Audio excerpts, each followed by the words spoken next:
আপনার আমার নবীকে গ্রহণ করে নিয়েছে। কেমন গ্রহণ করেছে জানো? কেউ যদি কোথাও বেড়াতে যাবে, তার ঘরের অর্থ সম্পদ গুলারে একটা গাঠুরি বানাইয়া পুটলা বানাইয়া আমার নবীজির কাছে দিয়া যাইতো, বলতো তোমার কাছে এটা নিরাপদ, আর কারো কাছে নিরাপদ না। বলা হইতো তোমার আপন ভাই আছে, তারে কেন দাও না? তোমার বোনেরা আছে, তাদেরকে কেন দাও না? তোমার আত্মীয়রা আছে, তাদেরকে কেন দাও না?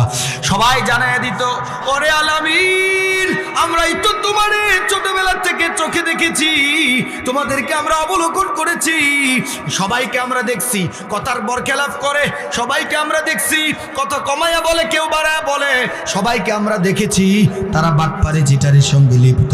তবে পুরা আরবের ভিতরে তোমার মতো বিশ্বস্ত ভালো মানুষ আর একজনও নাই, এজন্যই তো তোমার আমরা আলামিন ডাকি।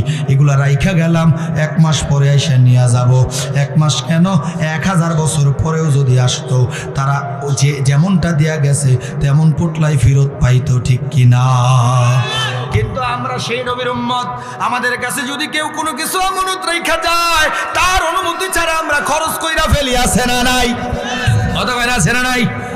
ধরেন একজন 1 লক্ষ টাকা আমার কাছে রাখছে, বলল 1 মাস পরে নিব। 2 দিন পরে আমার মেয়ের বিয়ে লাগছে, আমি চিন্তা করলাম তার টাকা তো 1 মাস পরে না দরকার,